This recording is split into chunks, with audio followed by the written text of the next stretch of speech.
नमस्कार सर्वांना. माझं नाव यश मोरे. आजपर्यंत कला क्षेत्रात निगडीत मी बऱ्याच गोष्टी केल्या आहेत. त्यात story writing, acting, script writing, त्यानंतर Instaवर पोएट्रीचं पेजही बनवलं होतं. शेरो-शायरीही केलेली आहे आणि आतमध्ये 1-2 रॅप व्हिडिओजही लिहिले होते. पण काळाप्रमाणे परिस्थिती आणि कदाचित कुठेतरी स्वभाव पण, तर काही गोष्टी मी डिस्कंटिन्यू केल्या, तर काही गोष्टींनी मला डिस्कंटिन्यू केलं. हरकत नाही, आज आपण एक नवीन सुरुवात करतोय. हा एक पर्टिक्युलर व्हिडिओ पॉडकास्ट असणार आहे. असे नाही की हे पॉडकास्ट चॅनल आहे. आपण इकडे बऱ्याच अजून नवीन नवीन गोष्टी एक्सप्लोअर करूया किंवा ज्या गोष्टी मी लिस्टमध्ये आता तुम्हाला सांगितल्या त्या सगळ्या परत ह्या माध्यमातून तुमच्यापर्यंत पोहोचवण्याचा प्रयत्न करूया. तर जसं तुम्हाला माहितीच आहे, आजचा एक पॉडकास्ट आहे आणि तुम्ही वाचलंच आहे की याचं नाव आहे की how to write an effective and impactful stories for your film. तर आजच्या या AI, चॅट जीपीटी आणि गुगलच्या विश्वामध्ये जेव्हा तुम्हाला याचं उत्तर एका क्लिकवर भेटेल, तेव्हाही तुम्ही हा व्हिडिओ का बघावा? असा प्रश्न तुमच्यासोबत मलाही पडलेला आहे. पण मी एवढंच म्हणेल, की एक 3-4दा व्हिडिओ बघून बघा. तुम्हाला चांगलं वाटतंय तर पुढे कंटिन्यू करा, नाहीतर मग तुम्ही ठरवा. हो, हो, तीच एकदम सेम स्ट्रॅटेजी आहे डिटर्जंट घडीवाली, की पहिले इस्तेमाल करिये फिर विश्वास करिये. तर जसा की आपला आजचा प्रश्न होता की how to write an impactful stories for your film. हा एक दांडगा प्रश्न आहे आणि ह्या प्रश्नाचं उत्तर द्यायला आपल्याला तेवढाच दांडगा अनुभव असलेला कोणीतरी व्यक्ती हवं होतं, जेवढं त्याला नॉलेज आहे या फील्ड मधलं. तर म्हणून मी स्वागत करतो आमच्या गेस्टचा आजच्या, मिस्टर शार्दूल नारडे. दादा, खूप खूप स्वागत आहे तुझं आमच्या या नवीन पॉडकास्ट मध्ये, ज्याचं नाव आहे की how to write and impactful stories for your film. याच्यामध्ये आपण असं मोटिव्ह ठेवतोय की शेवटपर्यंत जे मुलं हे बघतायत ते किमान एक तरी स्टोरीज त्यांच्या जे काही फिल्म वगैरे किंवा शॉर्ट फिल्म आहे, जे काही त्यांना लिहायचंय ते लिहू शकतील एक प्रॉपर स्ट्रक्चर्ड वे मध्ये. तर दादाबद्दल सांगायला गेलं तर दादा आमच्या कॉलेज ड्रामा क्लबचा फाउंडर आहे. त्यानंतर एक उत्तम असा डायरेक्टर आहे आणि अप्रतिम लेखक आहे. आणि त्यावरूनही तो एक स्टार्टअपचा फाउंडर सुद्धा आहे. आपण त्याच्याबद्दल अजून जाणून घेऊया. पण दादाचं दादा त्या व्यक्तींमधून आहे माझ्यासाठी, ज्याच्यामुळे माझं या कलेवर अजून प्रेम वाढलंय. ते माझं आणि फिल्म मेकिंग मधलं कुठलं रिएक्शन असेल ना, तर दादा मात्र त्याच्यामधला कॅटलिस्ट आहे हे नक्की. तर दादा, खूप खूप स्वागत आहे तुझं. परत यासाठी खूप खूप टाळ्या. Thank you. अं, आपण ह्या एपिसोडचा सुरुवात करूया. दादा, सगळ्यात पहिले तुझ्याबद्दल आम्हाला जाणून घ्यायचंय. पण मित्रांनो, मला कसं होतंय ना, आपल्या समोर जेव्हा असं नॉलेजचं असं पंचपक्व माझ्या समोर आहे की पहिले हे विचारू का ते विचारू, तर मला जरा कावरल्यासारखं होतंय. बट स्टील मी खूप चांगला प्रयत्न करेल माझ्याकडून की आपण एक स्ट्रक्चर्ड फ्लो मध्ये ह्या गोष्टींना पुढे घेऊन जाऊ, जेणेकरून तुम्हाला एक पर्टिक्युलर आणि एक प्रॉपर स्टोरी लिहायला मदत होईल. तर दादा, सगळ्यात पहिले तुझ्याबद्दल आम्हाला जाणून घ्यायचंय की तू काय करतोस आणि तुझं आणि व्हाईट स्पॉटचं काय नातं आहे. जसं मी यांना सांगितलं की व्हाईट स्पॉट आमचा कॉलेज ड्रामा क्लब होता के वाघ नाशिकचा. मी के वाघ नाशिकचा पासआउट आहे. मीही इंजिनियरच आहे आणि आमचा एक कॉलेज ड्रामा क्लब होता व्हाईट स्पॉट म्हणून, त्याचा दादा फाउंडर आहे. तर त्याचं आणि दादाचं कसं रिलेशन आहे ते दादा सांगेल. आणि अजून दादा, आम्हाला जाणून घ्यायचंय की तुझ्या लेखनाबद्दल तू काय काय लिहिलं आहेस आणि तुझे जे काही अवॉर्ड्स वगैरे असतील तेही आम्हाला सांग. दादा, ओव्हर टू यू दादा. Yes yes yes thanks. First of all एकदम छान वाटतंय स्वतःबद्दल इतकं स्तुती ऐकून. कधी अपेक्षा नाही केली होती, नाही. बट ठीक आहे. Great that's great of you. आणि तू जो इनिशिएटिव्ह घेतोय तो पण खूप छान आहे. हे पुढे असंच कंटिन्यू व्हावं अशी माझी इच्छा आहे. आणि कमिंग बॅक टू मी, माझं 2014 साली के वाघमध्येच नाशिकमध्ये सुरू झालं इंजिनिअरिंगचं कॉलेज. पहिले 2-3 वर्ष मी म्हणजे याच याच्यामध्ये होतो की आपण हे काहीतरी वेगळं करायचं, इंजिनिअरिंग पेक्षा काहीतरी वेगळं. फर्स्ट इयरला एक कॉम्पिटिशन माझ्या समोर आली, एक पिक्सल एज म्हणून कॉम्पिटिशन होती. त्याच्यामध्ये शॉर्ट फिल्म मेकिंगची होती ती कॉम्पिटिशन. तर म्हटलं यार ठीक आहे, आपण आपल्याला येत काही नाही पण इंटरेस्ट होता खूप की काहीतरी करायचं आहे. कॅमेराने काहीतरी करायचं आहे. त्याच्या आधी शूटिंग एडिटिंग वगैरे येत होतं पण इतकं चांगलं नाही. म्हटलं ठीक आहे ऍटलिस्ट आपण एक शॉर्ट फिल्म करून बघू काय असते काय नाही बघू. मग जेव्हा मी त्याच्यामध्ये पडलो तेव्हा त्या कॉम्पिटिशनची तेव्हा फीज होती 300 रुपये. टीम तयार केली, मित्रांना गोळा केलं, 300 रुपये भरले. त्यांनी 1 महिन्याची डेडलाईन दिली. 1 महिन्याच्या डेडलाईन मध्ये आम्ही स्टोरीचा एस सुद्धा नाही येऊ शकलो. ते 300 रुपये गेले वाया. पण मग ती खंत मनामध्ये होती की काहीतरी करायचं आहे. ऍटलिस्ट 4 वर्षाच्या आत आपल्याला ऍटलिस्ट एक तरी शॉर्ट फिल्म तयार करायची आहे. मग त्याच्या मागे मी म्हणजे पडलो. तर आता म्हणजे एक एक छोटीशी स्टोरी लिहिली मग की आपण असं असं करायला पाहिजे. कोणी ही आयडिया देईल, कोणी ती आयडिया देईल, माहिती नाही स्टोरी कशी लिहितात. मग व्हिडिओज बघा, हे बघा, ते बघा, थोडं एक्सप्लोअर करत करत याच्याशी त्याच्याशी बोलून त्यांचे जे फिल्म मध्ये होते, फिल्म मेकिंग मध्ये होते माझ्यापेक्षा मोठे, त्यांच्या सर्वांसोबत बोलून वगैरे मी वर्कआउट करत गेलो त्या गोष्टी. आणि जी पहिली फिल्म होती ती माझी थर्ड इयरला म्हणजे ऑलमोस्ट 2.5 वर्ष लागलं मला, 2 ते 2.5 वर्ष लागलं. अच्छा. ती 5 मिनिटांची फिल्म होती. तर सेकंड्स नावाची, ती अच्छा. अजूनही युट्यूब वरती आहे, हो, हो. वेगळ्या बॅनर अंडर. तर ती फिल्म लिहिली, डायरेक्ट पार्शियली डायरेक्ट केली वी कॅन से. आणि तेव्हा भरपूर सारं कळलं की आपल्याला काय गोष्टी येत नाही. शिकायला भरपूर सारं मिळालं पण मग आता सेकंड झाली होती. मग तरी पण अंगातला किडा काही गेला नव्हता, काहीतरी करायचं काहीतरी करायचं म्हणून. मग असंच अजून एक अपॉर्च्युनिटी आली की एक ब्लड डोनेशन कॅम्प होता, प्रयास आणि NSS तेव्हा दोन NGO होत्या. तर तेव्हा विचार केला की चला आपण त्यांच्यासाठी एक ऍड बनवू ब्लड डोनेशन साठी जी आपल्याच कॅम्पस साठी असेल असं. तर त्याच्यासाठी स्टोरी पुन्हा लिहिली, पुन्हा ती शूट केली. आणि तेव्हा फिल्म मेकिंग मध्ये इतके जास्त लोक नव्हते. तेव्हा ना इन्स्टाचा ट्रेंड होता ना टिकटॉकचा ट्रेंड होता, काहीच रील्स काहीच नाही. वगैरे काही नसणार. रील्स काहीच काहीच नथिंग नथिंग, म्हणजे काहीच नाही, कॅम्पेन नाही, काही नाही, काही नाही. फोटोज आलेत तर ते व्हॉट्सअपवर मेसेजच्या माध्यमातून येतील किंवा काही येतील, पोस्टर्स लागतील बस. व्हिडिओचा कोणी विचार पण नव्हता करत. फेसबुकचा जमाना होता का तो? मग फेसबुकचं, येस, हम्म. फेसबुक पण लाईक फेसबुक सुटत होतं असं म्हणू अच्छा, शकतो अच्छा, आणि अच्छा. इंस्टाग्राम वाढत होता. Okay, okay, okay. तो म्हणजे तो फेज. मंथली मंथली 1 GB वाला डेटाचा पिरियड होता. अच्छा, अच्छा, अच्छा. Got it, got it. ठीक आहे. आता ह्याच्या पुढे करायचं काय तर ते समजत होतं. मग तरी पण चला आपण कंटेंट करू आणि तो व्हॉट्सअप वरती व्हिडिओ पाठवू आपण असं ठरलं. म्हणजे 1.5 मिनिटांचा होता तो ऍड, काय की कॅम्पेन आहे या या डेटला तुम्ही ब्लड डोनेशन करायला या. ती झालं, ती दुसरी अपॉर्च्युनिटी होती. तिसरी अजून एक गव्हर्नमेंटची अपॉर्च्युनिटी आली. मग त्याच्यामधून हळूहळू एक एक लोक भेटत गेले. की आपण हे करू, ते करू, ते करू. आम्हाला पण याच्यामध्ये इंटरेस्ट येत गेला पुढे. आणि एक से नो टू प्लास्टिक नावाची एक आपलं कन्झ्युमर अफेअर्स ऑफ इंडिया जे असतं त्यांच्या ती जी ऑथॉरिटी आहे कन्झ्युमर्सची. तर ते जागो ग्राहक जागोच्या ऍड वगैरे यायच्या, तर हो, हो. त्या ऍड साठी त्यांना कल्पना हवी होती. तर त्यांनी सांगितलं तुम्ही शूट करा आणि आम्हाला पाठवा. आणि त्याचं थीम होतं से नो टू प्लास्टिक असं. अच्छा. तर त्याची फिल्म बनवली, नाशिकच्या रेल्वे स्टेशनवरती शूट केली, वा. मजा आली त्याच्यामध्ये. आणि ती अपलोड पण केली. रिझल्ट तर त्याचा काही लागला नाही, लागला की नाही लागला माहिती नाही, अजूनपर्यंत काही कळवण्यात नाही आलं त्याचं. मी त्याच्यानंतर भरपूर सारे ऍप्लिकेशन पण केले, RTI वगैरे वगैरे, पण काहीच रिप्लाय. तर ती झाली, ऍटलिस्ट फिल्म झाली. मग आता एवढं तीन काहीतरी केलं आपण, तर काहीतरी असं थोडंसं अजून चांगलं मोठं करावं अशी माझी इच्छा होती. मग 2018 साली जेव्हा मी पास आउट होत होतो, तेव्हा 2018 म्हणजे माझ्या लास्ट इयरच्या सेकंड सेमिस्टरमध्ये शेवटच्या 6 महिन्यामध्ये जेव्हा भरपूर सारे लोक वन लास्ट टाइमच्या याच्यामध्ये राहतात मोडमध्ये, तेव्हा माझं वन लास्ट टाइम चालू होतं की आपण काहीतरी करून द्यायचं असं. मग त्या ह्याच्यामध्ये व्हाईट स्पॉट नावाचा एक क्लब सुरू करायचं झालं. तर व्हाईट स्पॉट नावाचा क्लब अच्छा, सुरू केला. याच्या पहिले व्हाईट स्पॉट म्हणून अं, काही नव्हतं का?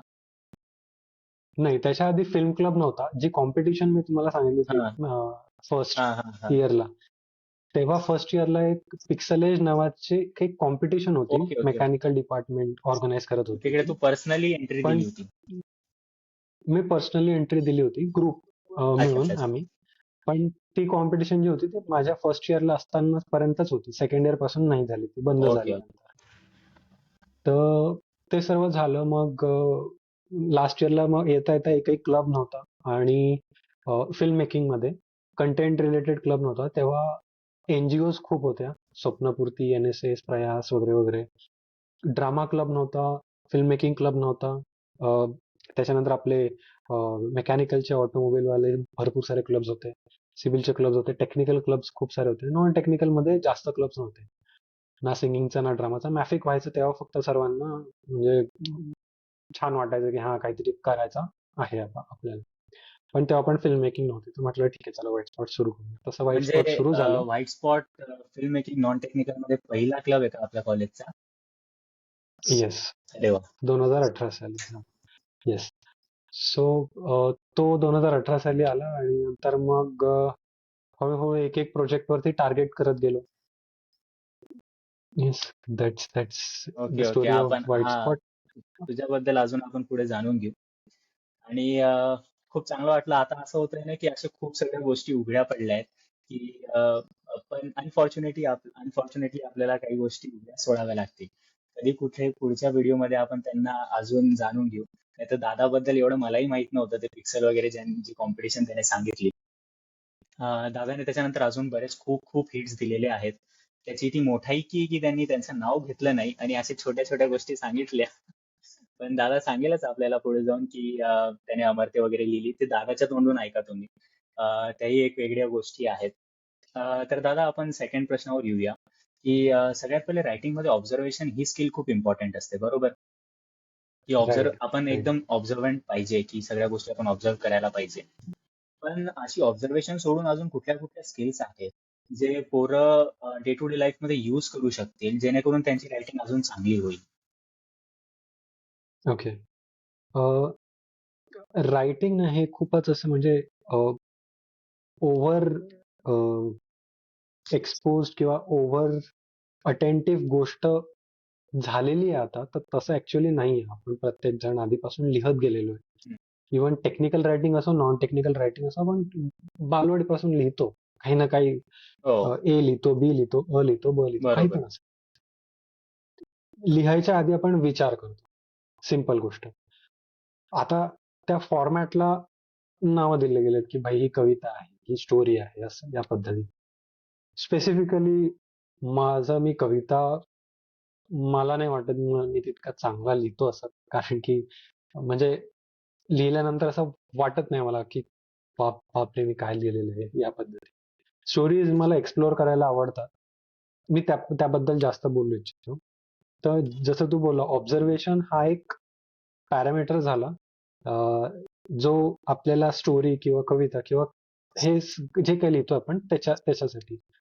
पहिलं जे आहे ना, ते मला असं वाटतंय की आपल्याकडचं शब्द भांडार जितकं जास्त चांगलं आणि जितकं जास्त तगडं असेल, तितकं जास्त आपलं लेखणी सुधारते. याचा फायदा पोएट्स लोकांना जास्त होतो हो. स्टोरी रायटिंग पेक्षा.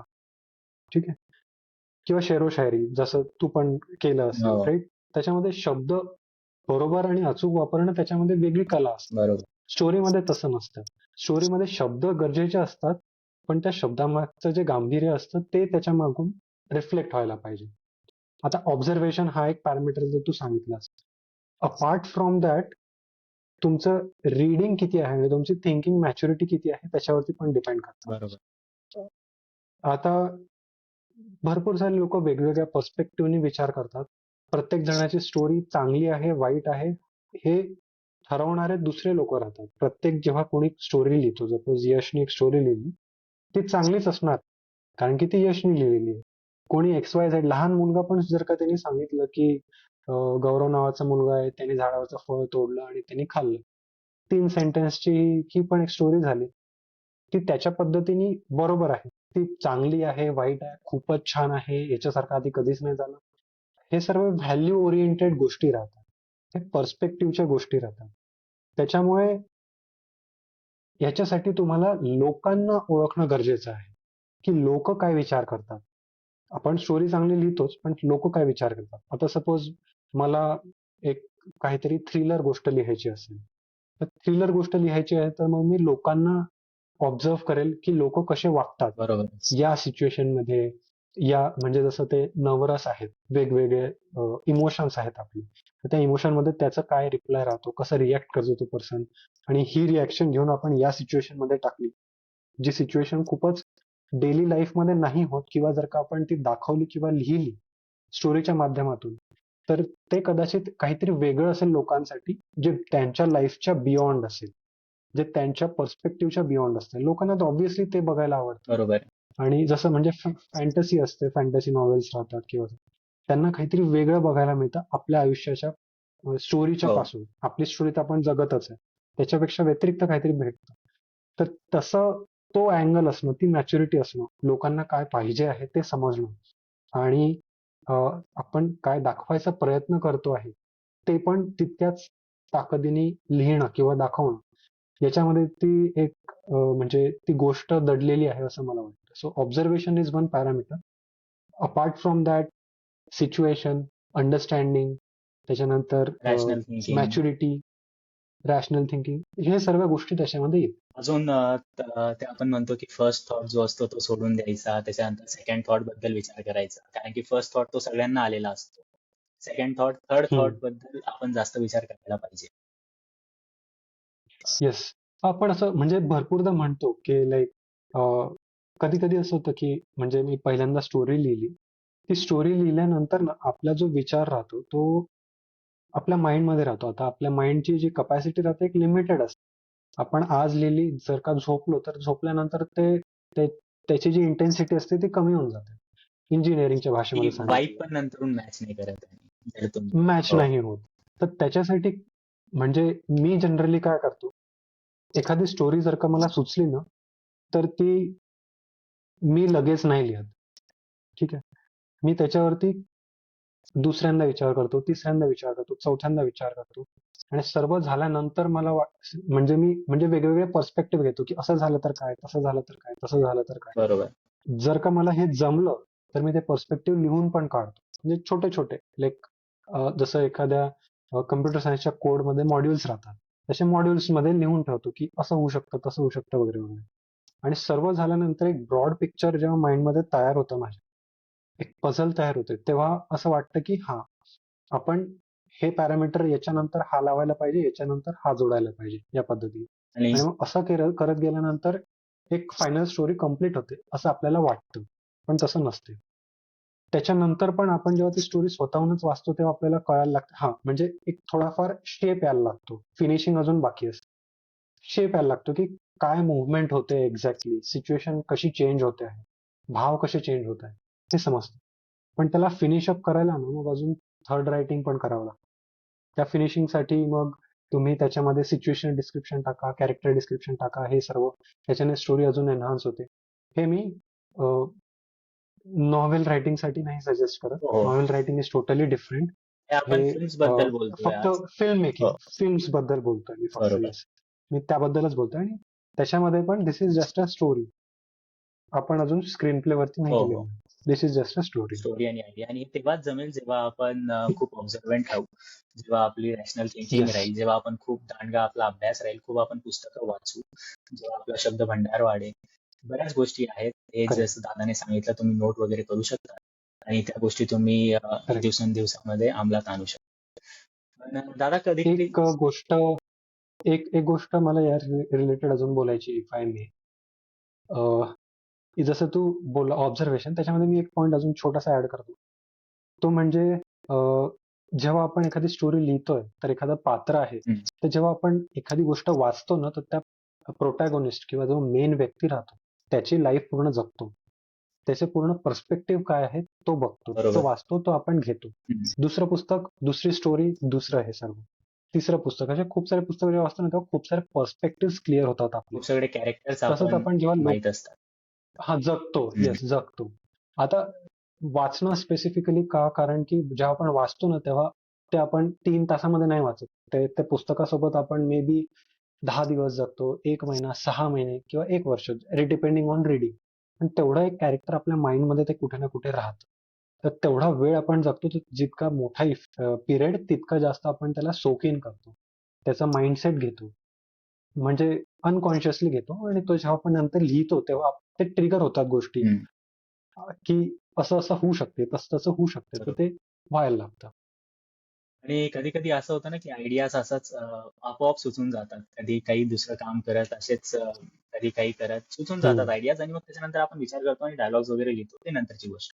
पण सगळ्यात पहिले जो राईट. बेसिक पॉइंट असतो कुठल्या पण फिल्म मेकिंगचा, तो असतो एक आयडिया, एक बेसिक आयडिया, जी की फक्त एक 3 ते 4 राईट. लाईनीमध्ये येऊन जाईल. नो मॅटर तुमची स्टोरी किती राईट. मोठी आहे. एक 3 ते 4 करेक्ट. लाईनीमधली जी आयडिया असते, ती आयडिया जर आपोआप नाही सुचली, तर आपण कसं तिला फोर्सफुली विचार करू शकतो तिच्याबद्दल. ओके. मी रेकमेंड नाही करत असं फोर्सफुली काही गोष्टी करणं. आणि स्टोरीज अशा नाही आहेत की म्हणजे तुम्हाला फोर्सफुली काहीतरी असं 12वीचा पेपर आहे आणि तुम्हाला काही दिलेलं आहे आणि हां. त्याच्यामध्ये स्टोरी डेव्हलप करून घ्यायची, तशातली गोष्ट नाही आहे. तसं जर का असेल, मार्क कमवायचे असतील तर ठीक आहे. जर का कोणी पैसे देत असेल तुम्हाला तर हं. ठीक आहे, घ्या पैसे, लिहून द्या, त्याला काही प्रॉब्लेम नाही. बट जर का तुम्हाला खरोखर त्याच्यामध्ये उतरायचं असेल तर माझं असं मत आहे की तुम्ही जितकं जास्त ऑब्झर्व कराल, आपल्याच आयुष्यामध्ये इतक्या साऱ्या स्टोरीज हो, राहतात. खूप खूप. फक्त तुम्ही त्याच्याकडे बघणं गरजेचं राहतं. बरोबर. एक छोटंसं उदाहरण देतो. अ, मला एक्झॅक्टली माहिती नाही त्या मूव्हीचं नाव काय आहे. खूप हिट मूव्ही आहे. डायरेक्टर पण खूप फेमस आहे.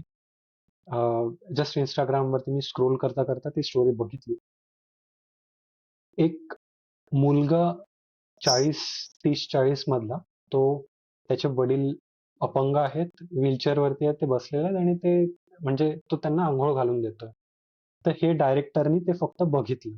एक लहान, म्हणजे एक 30-40 वयाचा मुलगा त्याच्या एजेड वडिलांचा अंघोळ घालून देतोय आणि तो अंघोळ घालता घालता रडतोय. फक्त एवढं एक व्हिज्युअल बघितलं आणि त्या व्हिज्युअल वरती त्यांनी पूर्ण मूव्ही उभी केली. ओके. तर it is just a visual. आता याचं मूवीचं नाव, डायरेक्टरचं नाव, it's it's not related to this question हं. आणि ते मला माहिती पण नाही आहे फ्रँकली. पण याच्यामधून मला असं वाटतं की इट्स एव्हरीथिंग अराउंड अस. म्हणजे आपण हो. फक्त त्या उद्देशाने जर का बघितलं, आपल्या वाईब्स मॅच झाल्या की अरे यार, हे खूपच अपिलिंग आहे, हे this can be a good story. त्याच्या पुढे त्या भागाला घेऊन मग आपण जसं हळूहळू आजूबाजूला बघतो, डेव्हलप करतो, मग त्या गोष्टी सर्व डेव्हलप होतात. बघता यायला पाहिजे. आयडियाज आणि स्टोरीज आपल्या अवतीभवतीच फिरतात. जसं दादाने सांगितलं की हो येस. आहेत. मीही जे बऱ्याच स्टोरीज आजपर्यंत लिहिल्या आहेत, त्या माझ्या आजूबाजूने इन्फ्लुएन्स होऊनच लिहिलेल्या आहेत. सराउंडिंग पण आपलं मॅटर करतं खूप, की तुम्ही कुठे राहताय, तुम्ही काय बघताय, तुम्ही किती ऑब्झर्व्ह करताय, तुम्ही किती वाचताय, तुमचा अभ्यास किती ह्या गोष्टीवरचा, या सगळ्या गोष्टी depend करतात त्या गोष्टींवर. ग्रेट. बरं, आता आयडिया आली आपल्याला, है ना? मी होप करतो की हे जे बघत असतील लोक, त्यांनाही कुठली ना कुठली आयडिया आतापर्यंत सुचलीच असेल. तर आयडिया आली आपल्याला आणि आता आपल्याला तिला डायलॉग्स मध्ये उतरवायची आहे. तर सगळ्यात पहिले पेन आणि पेपर घेतल्यानंतर तू कुठून कसं चालू करतो? आणि आजकालचे पोरं हे डिजिटली लिहितात. म्हणजे मला तरी पेन आणि पेपरनेच सुचतं. असं का माहिती का? पण जोपर्यंत हातात पेन नसला तोपर्यंत सुचत नाही. असं असतं माझं तरी. पण हा, म्हणजे येस. It it depends. आता जग बदलतंय, लोक हां, तेच, बदलताय, तेच, लोकांची तेच. थिंकिंग फास्ट होते. तर आपण मे बी ओल्ड स्कूल असू त्या बाबतीमध्ये, कदाचित. असं पण म्हणू शकतो आपण. But it's their call. तर काय वाटतं आणि तुला? हो, तेच. हा, येस. लिहायचं कसं, म्हणजे आयडिया हां. सुचली, आयडिया वर्कआउट केली. अ, अ, आणि जसं स्टोरीचं मी सांगितलं, तर ती स्टोरी पण आपल्याकडे आहे आता. म्हणजे एक बेसिक टाइमलाईन, हो, बेसिक ते 4-5 लाईनची का आहे. असेल, आयडिया आहे. क्लॅरिटी आहे, आयडिया आयडिया आहे. आली. आता तिला लिहायचं कसं आहे त्याला स्टोरीमध्ये? जेव्हा डेव्हलप करायचं असेल, तिला स्क्रीन प्ले मध्ये कन्वर्ट करायचं असेल स्पेसिफिकली, तर मग त्याच्यामध्ये खूप सारे आस्पेक्ट्स येऊन जातात वेगळे वेगळे. की तुम्ही त्याच्यामध्ये भाषा कोणती वापरत आहे, तुमचे कॅरेक्टर्स किती आहेत, तुम्ही लोकेशन कुठलं वापरत आहे. मग जर का याचं नॉलेज तुम्हाला आहे तर ते कितपत आहे, नसेल तर तुम्हाला घेता येईल का. सपोज मी एखादी गोष्ट मुंबईची लिहितोय, तर मला त्याच्यामध्ये लोकांना रिलेट होण्यासाठी मुंबईच्या गोष्टी लिहिणं गरजेचं आहे. उदाहरणार्थ मुंबई, लोकल दाखवणे त्याचे गरजेची लोकल, आहे. त्याचा वडापाव, हो, चौपाटी, बरोबर. भेळ, या सगळ्या गोष्टी दाखवणं गरजेचं आहे. त्याचं नॉलेज मला असणं गरजेचं आहे. नाशिक म्हटलं तर पाऊस, गड किल्ले, धरणं, नद्या, मंदिरं, या सर्व गोष्टी आल्या. मग जेव्हा आपण ह्या पण गोष्टी जेव्हा बोलतो ना, तेव्हा ह्या आपल्याशी, लिहिणाऱ्याशी कुठेतरी कनेक्टेड असणं गरजेचं आहे. त्याला या सर्व गोष्टींचा एक्सपिरियन्स असणं गरजेचं आहे. म्हणजे म्हणून अर्थातच पोरांनी फिरायलाही पाहिजे खूप. ऑब्व्हियसली हो. ऑब्व्हियसली फिरायलाच पाहिजे. हे झालं. आता दुसरी गोष्ट आली, लोकेशन झालं. आता कॅरेक्टर कसं लिहितात, त्याला कॅरेक्टर डिस्क्रिप्शन जर का तुम्हाला वाचायचं असेल कुठलं, तर पु ल देशपांडेंचे पुस्तकं वाचा. त्याच्यामध्ये खूप चांगल्या पद्धतीने त्यांनी प्रत्येक कॅरेक्टरला रंगवलेलं आहे, की तो कसा राहतो, हं. त्याची चाल कशी, त्याची बॉडी लँग्वेज कशी, त्याचा हात नेहमी उभा असताना कुठे असतो, तो कसा चालतो, कोणते बूट घालतो, चष्मा त्याला कसा आहे, सर्व सर्व सर्व हे त्यांचे ऑब्झर्वेशन स्किल्स होते. हे तुम्ही तुमच्या एंडनी लोकांना कसं बघतात. तुम्ही रेल्वे स्टेशनवरती बसले आहात किंवा बस स्टॉपवर बसले आहात तेव्हा खूप सारे नमुने आपल्याला दिसतात. लोक इकडे तिकडे फिरताय, काहीतरी करताय, काय करताय, काहीतरी कोणीतरी एक असा मोमेंट येऊन जातो जो आपल्याला दुरून दिसतो. त्याला माहिती की तो कॉमेडी झालेला आहे, आपल्याला पण दिसतो, तो तिकडे हसतो, आपण इकडे हसतो. तर असे जे ऑब्झर्वेशन छोट्या छोट्या गोष्टी हो. राहतात ना, या टॅप करणं गरजेच्या राहतात. या कदाचित तेव्हा आपल्याला रिझनेबल नाही वाटणार, बट हे जेव्हा आपण ह्या स्टोरी लिहितो तेव्हा हे ऑब्झर्वेशन स्किल्स खूप जास्त महत्वाचे महत्वाच्या होऊन जातात. असतात. लोकेशन, कॅरेक्टर्स, त्यांची चालणं, त्यांचं बोलणं, ह्या सगळ्या गोष्टी कॅरेक्टर ह्या डेव्हलपमेंट. अभ्यासाच्या गोष्टी हो. झाल्या. येस, या सगळ्या अभ्यासाच्या गोष्टी झाल्या. त्याच्यानंतर येते सिच्युएशन. आता सिच्युएशन जेव्हा आपण म्हणतो तेव्हा ती सिच्युएशन जरुरी नाही की ती एक्झिस्टिंग सिनेरिओ मधलीच असेल, रिअलिस्टिक असेल असं नाही. तिकडे फॅन्टसी आणि रिअल गोष्टी वेगळ्या होतात. बरोबर. फॅन्टसी जर का असेल तर ते पूर्ण आपलं कल्पना विश्व राहतं की इथे काय असेल, त्या गोष्टी कशा होत असतील. अं, ते सर्व पूर्ण रायटरची गोष्ट झाली. जर का ते रिअल टाइम असेल, ठीक आहे, म्हणजे लाईव्ह मूवीज असेल त्या, तर त्याच्यामध्ये होतं असं की त्या गोष्टीचे सिच्युएशन क्रिएट करण्यासाठी ना मग या इमोशन्स वरती आपल्याला फोकस करावा लागतो की भाव काय उमटतोय प्रत्येक सीन मधून, प्रत्येक मॉड्यूल मधून. याच्यामधून हा भाव उमटतोय, स्टोरीचा फ्लो कसा आहे, याच्यामधून सिच्युएशन कशी डेव्हलप होते, is it going tense, is it going humorous. So आपलं लोकेशन झालं, कॅरेक्टर्स झाले, आपल्याला समजले, त्यांची बॉडी लँग्वेज, चाल वगैरे सर्व सर्व समजलं. त्याच्यानंतर आपली येते सिच्युएशन. ती सिच्युएशन जी आहे ना स्टोरी मधली, ती प्रत्येक ठिकाणी बदलत जाते.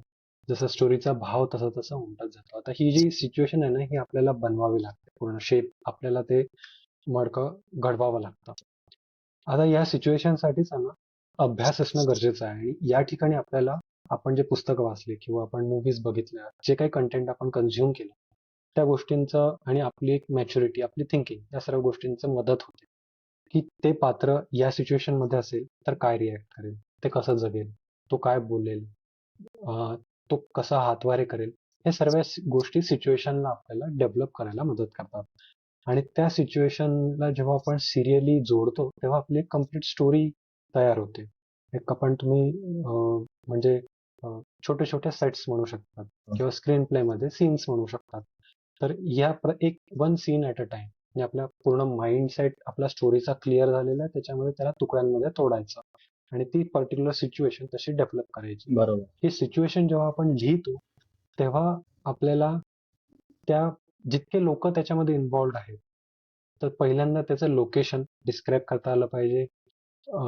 तुम्ही भरपूर साऱ्या गोष्टी राहतात, लोकेशन, कसे कसे आवाज तिथे आहेत, हो.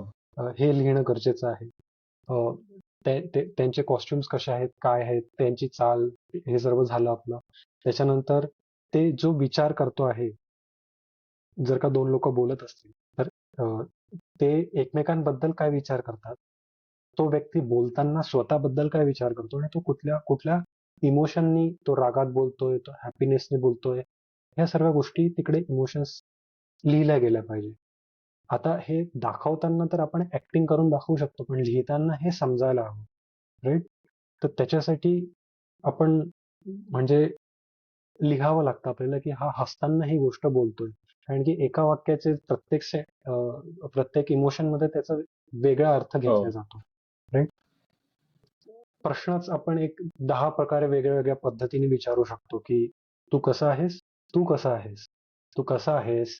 सो वेगळे नवरस. वेगळे टोन त्याच्यामध्ये नवरसचं येतात. नॉलेज असतं पण येस, गरजेचं आहे. येस.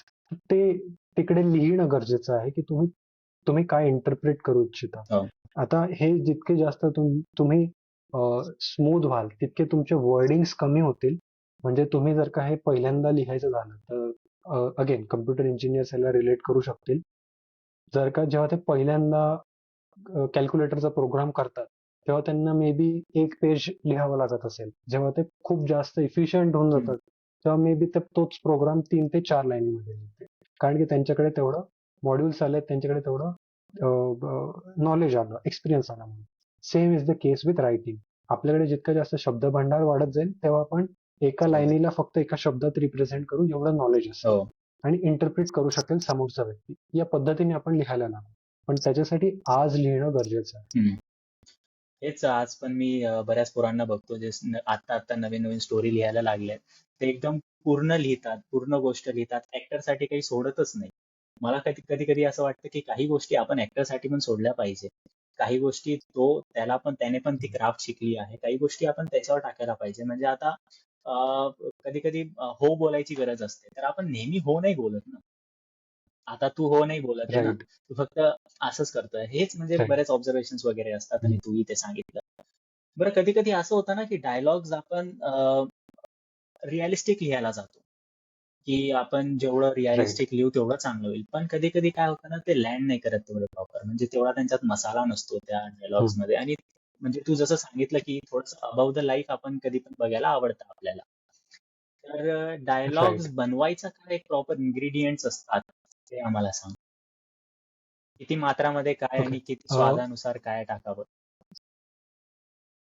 असं हे असं म्हणजे काही कुठली डिश नाही आहे जी स्पेसिफिक याच्यामधून आपण स्पेसिफिक. बनवू शकतो बरोबर. इतके इतके इन्ग्रेडियंट्स.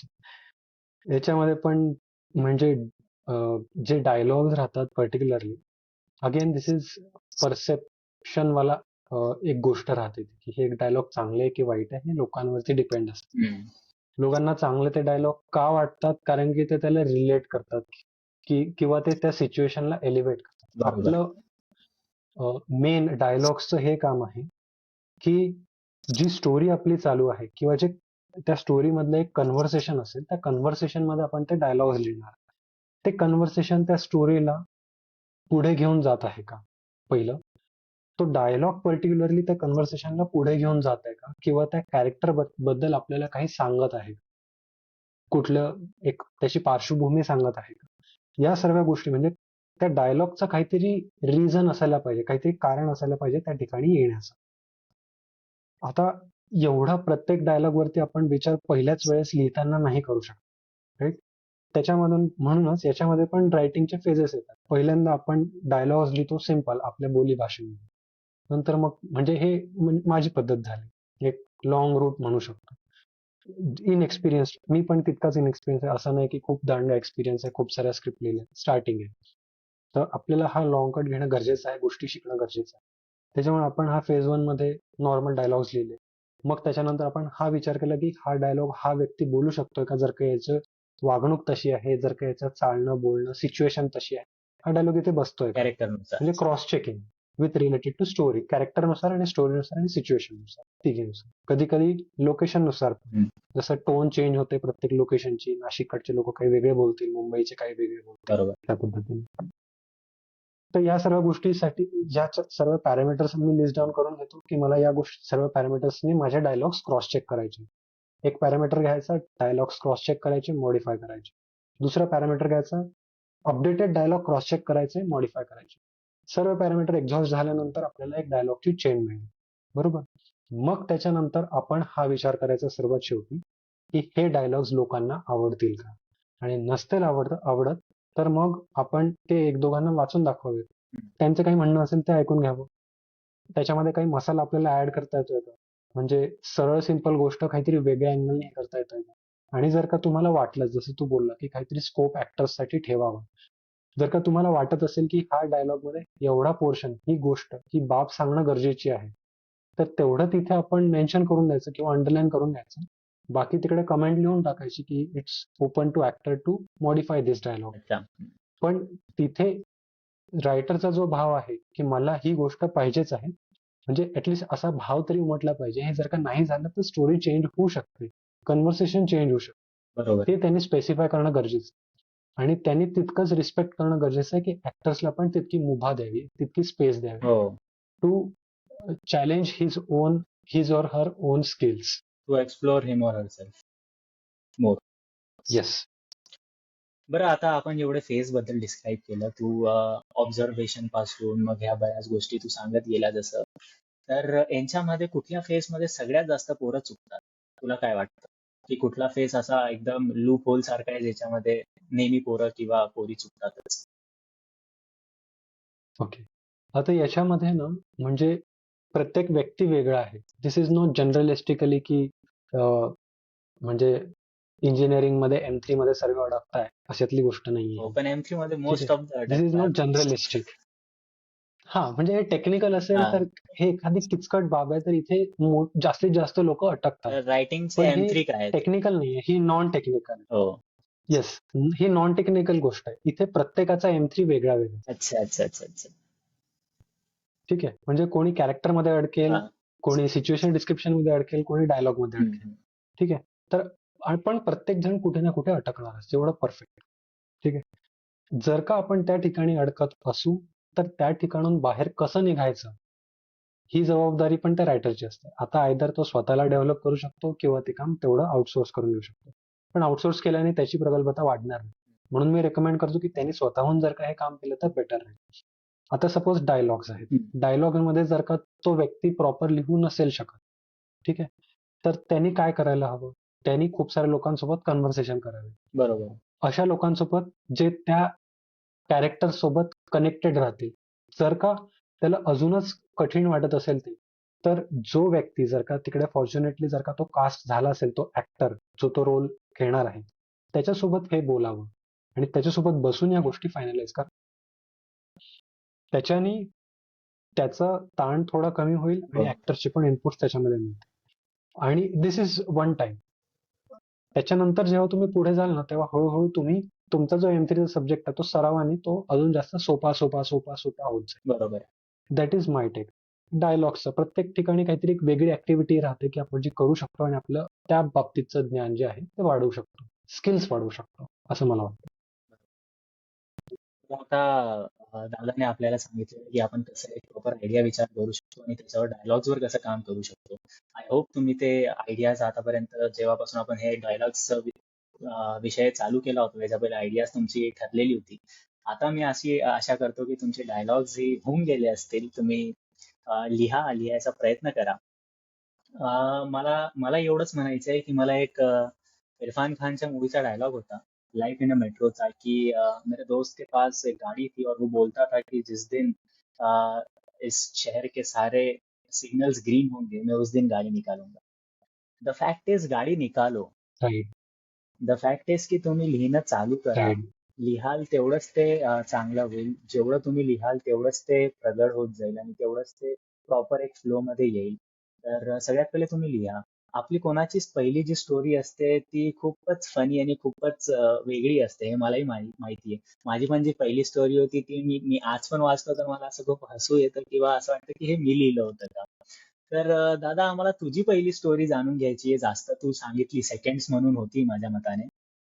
तर सेकंड्स बद्दल आम्हाला राईट. थोडा अजून काही फनी इन्सिडेंट्स असतील किंवा असं तुला वाटत असेल की त्यांच्यामधल्या ज्या चुक्या होत्या ज्या की मी आता आजच्या डे मध्ये जेव्हा मी लिहायला बसतो त्या मी करत नाही अशा कुठल्या लूप होल्स किंवा असे कुठले प्रॉब्लेम्स असतील तर ते सांग. तर दोन पर्स्पेक्टिव्ह आहेत त्याच्यामध्ये. पहिली स्टोरी जी लिहिली होती तर पहिलं जे काय असेल आपलं ते कसं राहतं त्याच्यावर. तर जे सेकंड्स होतं ते जेव्हा सुरू झालं तेव्हा मी या माइंडसेटने नव्हतं केलेलं की आपल्याला परफेक्ट स्टोरी लिहायची, परफेक्ट डायलॉग्स हे ते ते ते वगैरे. मला स्टेप्स पण माहिती नव्हत्या, स्क्रीन प्ले सुद्धा माहिती नव्हता. तर ह्या सगळ्या गोष्टी न माहिती असताना जेवढं की काही मी आतापर्यंत ज्ञान दिलेलं आहे तेवढं मला तेव्हा काहीच नव्हतं. मी सरळ पहिल्यांदा पेज उघडलं आणि त्याच्यामध्ये ती फक्त ऍक्टिव्हिटी ड्रिव्हन स्टोरी होती. त्याच्यामध्ये एक व्यक्ती असतो, त्याला फोन येतो, जॉब लागला, तो घरी जातो. त्यांनी हेल्मेट नसतं घातलेलं म्हणून त्याचा ऍक्सिडेंट होऊन जातो आणि त्याच्यानंतर मग शॉर्ट फिल्म संपून जाते. तो सेकंड्स म्हणजे ते सिग्नल वरती सेकंड्स चालू राहतात ना, अच्छा. तर तसं तर त्याचे सेकंड्स संपायच्या आतच तो निघून जातो आणि त्याने हेल्मेट नसतं घातलं म्हणून मग त्याचं ऍक्सिडेंट होऊन जातो आणि तो तिकडेच थांबून जातो. ती त्याच्यामध्ये फिल्म तिकडे डायलॉग्स थांबून होते जाते. का सिम्पल नव्हते? काहीतरी. डायलॉग्स नव्हते, काहीच काहीच नव्हतं. मी त्याच्यावरती कशाचाच विचार नाही केला. फक्त ऍक्टिव्हिटीज म्हणजे सिरीज ऑफ अच्छा अच्छा. ऍक्टिव्हिटीज असं लिहिलेलं. तर ते पण लिटरली असं एक नंबर पहिले हा इकडे बसलेला आहे, दुसरा नंबर हा इकडे बसला आहे, असं फक्त 1 2 3 4 10 पर्यंत फक्त केलेलं. ओके. लोकेशन सिलेक्ट केले, तिकडे जाऊन त्या एवढ्या ऍक्टिव्हिटीज फक्त शूट केल्या. कशा ग्रेट करायचं ग्रेट. काय काहीच माहिती नाही. असंही चालू करू शकतात ना हे पोरं मग असं काहीतरी हा, करा. बिलकुल. याच्यामध्ये तर भांडणच बिलकुल नाही ना काही डायलॉग्स वगैरे लिहायचं. नाही, काहीच नाही. तर ती पहिली अशी होती एकदम सिम्पल, काहीच नसलेली. पण दुसरा पर्स्पेक्टिव्ह असा आहे ना की पहिलं असं काहीच नसतं. तर मला एक माझी लहानपणाची गोष्ट आठवते. मे बी तुमच्यासोबत पण झाली असेल हम्म, नसेल माहिती नाही. जेव्हा आपण खूप लहान लहान असतो ना, तेव्हा आपण इमॅजिन करतो की मी कुठल्या तरी मोठ्या पदावरती आहे, कुठल्या तरी मोठ्या हुद्द्यावरती आहे आणि आपण एकमेकांच्या म्हणजे आपल्या फ्रेंड्स वगैरे सोबत तसं बोलायला लागतो. आता हम्म, मी आणि माझी ताई तसं करायचो. हम्म, तर कसं व्हायचं की म्हणजे मी एक सपोज माझी ताई आम्ही रेल्वेमधून कंटिन्यू प्रवास करायचो, वडील रेल्वेमध्ये होते. अ, तर आम्ही बसलेलो आहे आणि मी तिकीट चेकर आहे. ठीक आहे, टीसी आहे आणि माझी ताई नॉर्मल पॅसेंजर आहे. तर आम्ही ते कन्व्हर्सेशन इमॅजिन करायचो आणि ते बघून बघून जसं आम्हाला वाटलं, आप तिकीट दिखाओ अपना, ऐसा म्हणजे असं कन्व्हर्सेशन हे डायलॉग हे सिम्पल सिम्पल आपण केलं असेल. मस्त तर एक्सरसाइज दॅट आहे. इज ऑल्सो एक इमॅजिन. हो. हा एक इमॅजिनरी आहे ते. तर ही एक्सरसाइज पण एक खूप जास्त गरजेची आहे की आपण तेवढ्या लहानपणी आपण हे सर्व बघून ऑब्झर्व करून आपण त्या पद्धतीने सर्व करतो आहे. तर आता पण ते का नाही याच्या आता जर का आपण आतापर्यंत करत आलो असतो तर आपलं म्हणजे हात अजून जास्त चांगला झाला असता, त्याच्यामध्ये हातखंड आला असता. हम्म, तर हे दोन पर्स्पेक्टिव्ह असतात. तर त्याच्यामुळे इट्स इट्स नॉट दॅट की स्टोरी अशीच लिहिली गेली पाहिजे, त्याच्यामध्ये सीन असाच असायला पाहिजे, स्क्रीन प्ले असाच लिहिला गेला पाहिजे, असं काही नाही. हे नॉर्म्स आहेत एक, ह्याला लोकांनी एक तयार केलेली आहे, पण ते लोकांनीच तयार केलेलं आहे. आणि दिस इज आर्ट. तर ह्याच्यामध्ये असं काही स्पेसिफिक पेंटिंग असंच असायला पाहिजे असं नाहीये, पहाड असंच असायला पाहिजे असं नाहीये, त्याचं काय 45 डिग्री मध्येच असायला पाहिजे असं असं काही नाही. It is nature, it is art. आणि इट ऑलवेज पुशेस बाउंड्री. तर तुम्हाला जो बरोबर वाटतो फॉर्मॅट तो घ्या, त्याला तयार करा, पण त्याच्यामध्ये तुमची क्लॅरिटी असणं गरजेचं आहे की तुम्ही हे सर्व का करत आहे. ते तुमचं तयार झालं की तुम्ही हळूहळू त्या मार्गाला पुढे जाऊ शकता. आणि जी पहिली स्टोरी होती दादाची, तर दादाने सांगितलं त्याचे जे काही एक्सरसाइजेस होते तेही दादाने सांगितलं. तर माझ्या मताने ते खूप चांगली एक्सरसाइज होती एक, की इंटिमेट करणं ना, आपण कोणाला असं हे करतो. इव्हन नक्कल करणे आपण ज्याला म्हणतो, की राईट. माझी कुठली आत्या आहे जी अशी वेगळ्या प्रकारे बोलते, किंवा माझे कुठले करेक्ट. नातेवाईक आहे. तर आपण लहानपणापासून ते करतच आलोय. जर तुम्ही पण नटखट असाल आणि तुम्ही पण मिस्चिवस असाल, तर तुम्ही पण केलंच असेल ते. तर हेच गोष्टी ऑब्झर्वेशन आपल्यामध्ये ऑलरेडी असते कुठेतरी. त्याला फक्त शापन करायचं आहे आपल्याला. आणि ह्या सगळ्या ज्या स्किल्स आहेत त्या सगळ्यांमध्ये थोड्या थोड्या तरी आहेतच, असं मला तरी वाटतं. फक्त तुम्हाला थोडंफार शिकायची गरज आहे, थोडंफार त्याला शापन करायची गरज आहे. आणि दादा सगळ्यात मेन मुद्दा असा आहे की हे सगळं शिकायला एक तर आहे की आता खूप चॅट जीपीटी वगैरे येऊन गेलेलं आहे, तर हे तर आहेच. पण एक आपण म्हणतो ना, एक फिजिकल कोणीतरी आपल्यासोबत कुठला ग्रुप राहायला पाहिजे, किंवा असं काहीतरी राहायला पाहिजे ज्याच्याने आपल्याला मोटिवेशन भेटेल त्या गोष्टी करण्याचं. तर आता आपण लास्ट प्रश्नाकडे आलेलो आहे आपल्या. तर असं कुठलं तुला वाटतं की एक मोटिवेशन असतं, एक लेट्स से फर्स्ट इयरचा मुलगा इंजिनिअरिंग मध्ये आता आता आलेला आहे, आणि त्याने काय करावं की जेणेकरून तो ह्या गोष्टींमध्ये अजून पुढे जाऊ शकेल? ओके.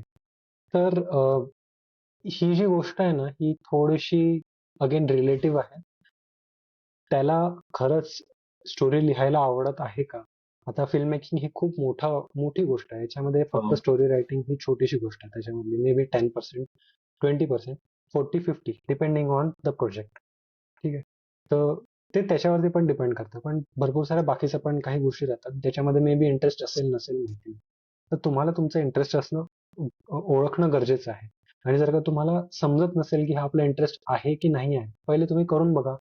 तुम्हाला जर का आवडत असेल ते काम करणं तर तुम्ही कंटिन्यू ठेवा. हम्म. नसेल आवडत तर तुम्ही सोडून द्या. It's it's it's not that की तुम्ही परसिव्ह केलंच पाहिजे ते असं. तर मला असं वाटतं की फर्स्ट इयर मध्ये येणाऱ्या एखाद्या व्यक्तीने हा एवढं तर नक्की आहे की कुठला ना कुठला आर्ट तुमच्या हाती असणं गरजेचं आहे, जेणेकरून आपण आपल्या इनटँजिबल इंटेलेक्च्युअल बाउंड्रीज ज्याला आपण म्हणू शकतो, जे बियॉन्ड आपल्या सोशल लाईफ, बियॉन्ड आपल्या पर्सनल लाईफ, आपल्या बाउंड्रीज स्वतःसाठी एक्सटेंड करून देईल. आपली बुद्धी अजून जास्त प्रगल्भ करेल. आपल्याला काहीतरी वेगळा विचार करायला भाग पाडेल. या सर्व गोष्टींसाठी कुठलं ना कुठलं आर्ट परसिव्ह करणं गरजेचं आहे. बरोबर. मे बी संगीत असो किंवा ड्रॉइंग असो, कल्चर असो, डान्स असो, काही स्टोरी रायटिंग हा त्यातलाच एक भाग आहे. आणि जर का तुम्हाला स्टोरी रायटिंग करायची इच्छा आहे किंवा त्याच्यामध्ये तुम्ही स्वतःला काहीतरी एक बघू इच्छिता की मला स्टोरीज आवडतात, वाचायला पण, म्हणून मला लिहायला पण आवडू शकतं, तर तुम्ही ट्राय करून बघा. ट्राय करून बघ. करून बघा. इट्स इट्स जस्ट जेव्हा काहीच नसतं, आपल्याकडे फक्त एक लिरिक्स असतं आणि आपल्याला म्युझिक कंपोज करावं लागतं. That is itself one kind of a story writing. जेव्हा तुमच्याकडे एक गाणं आहे, तुम्हाला डान्स माहिती नाही कसा करायचा आहे, तर त्याच्यामध्ये स्टेप्स बसवणं it is a story writing. हो. तुम्हाला एक रिकामा कॅनव्हास आहे, पेंट ब्रशेस आहेत, तुम्हाला काय काढायचं आहे ते माहिती नाही, पण तुम्ही सुरू करता. That is also one of the kind of story writing. So in art it is always there. एक ती पहिली पायरी असते जी तुम्हाला घेणं गरजेची असते, तरच तुम्हाला कळू शकते की ती तुमच्यासाठी बनली आहे की नाही. तर माझं असं म्हणणं आहे की जर का तुम्हाला माहिती नसेल तर तुम्ही एक्सप्लोर करा आणि तुम्हाला जे आवडते ते करा शेवटी. आणि सगळ्यात मेन म्हणजे आपण कुठला कॉलेज ड्रामा क्लब असेल, तुम्ही ज्या कुठल्या कॉलेजमध्ये असाल, त्यांचे कुठले हा, ड्रामा येस. क्लब जॉईन करू शकतात. तर जेणेकरून काय होईल की तुमची सराउंडिंग तशी होईल, तुमचा फ्रेंड सर्कल तो बनेल, करेक्ट. तर त्याच्याने पण खूप फरक पडतो. आता माझं पण मला खूप काही जमत नव्हतं, इव्हन आज पण खूप काही नाही जमत. पण जे काही थोडाफार भार पडला आहे माझ्या गोष्टींमध्ये, माझ्या नॉलेजमध्ये, तो ह्या सगळ्यांमुळे पडलेला आहे, व्हाईट स्पॉटच्या टीममुळे, व्हाईट स्पॉट फाउंडरमुळे. तर थँक्यू व्हाईट स्पॉट. आणि आपण अजून पुढे जाऊया. अं, बरं दादा, तू जसं पु ल देशपांडेंचं नाव घेतलं अगोदर, तसे अजून कुठले ऑथर सजेस्ट करू शकशील की जेणेकरून यांना एक प्रॉपर चांगला मटेरियल वाचायला भेटेल? अच्छा.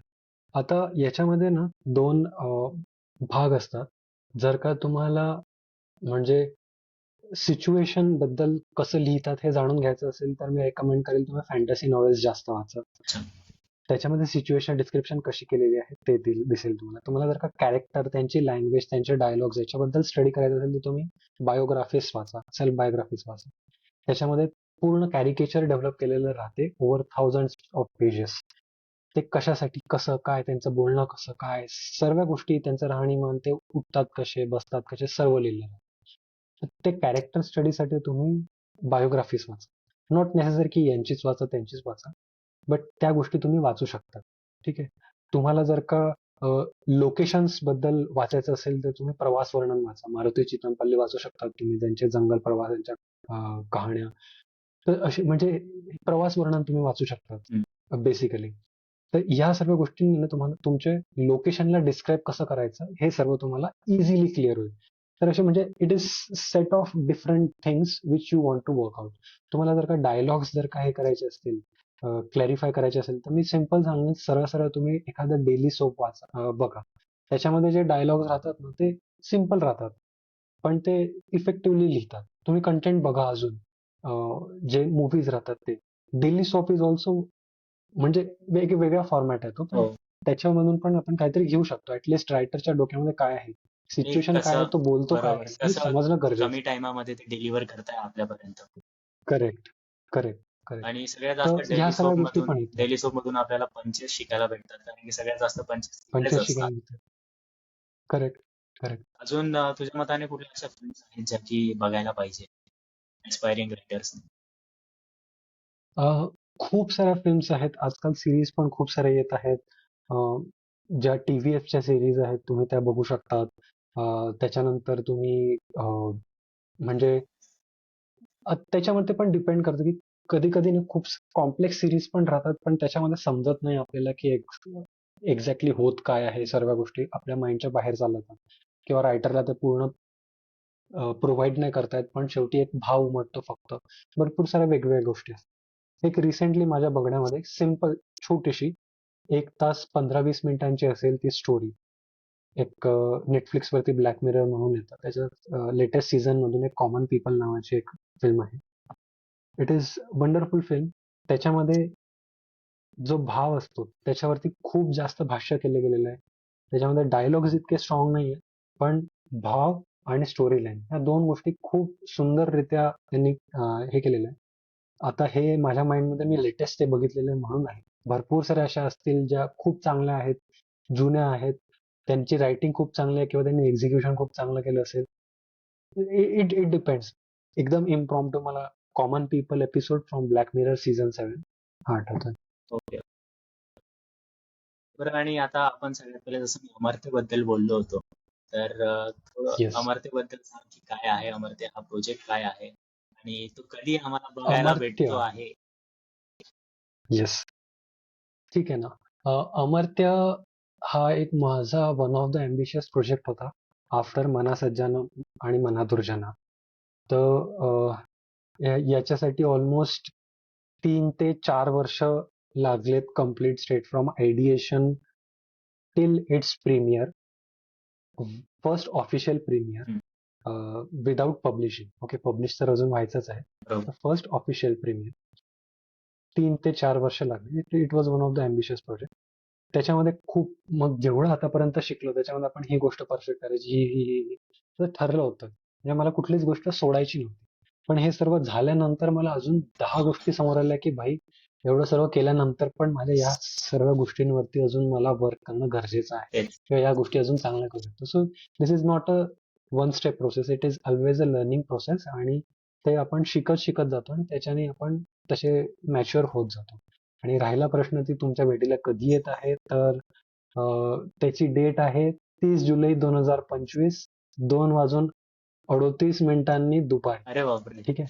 तू इकडेच जात याचं असेल. कारण का हे मलाही माहित याचं नव्हतं. याचं कारण याचं कारण का हे तुम्ही जेव्हा मूवी बघाल तेव्हाच तुम्हाला समजेल. ओके ओके ओके, समजलं. Great great great. आणि तुझी त्यात काय भूमिका होती? म्हणजे तूच कर्णधारक होता त्याचा, पण स्टील यांना सांगायला. येस. अमर्त्यामध्ये आयडिएशन आणि स्टोरी या 2 गोष्टी माझ्या होत्या, आणि त्याच्यानंतर डायरेक्शन, या 3 गोष्टी.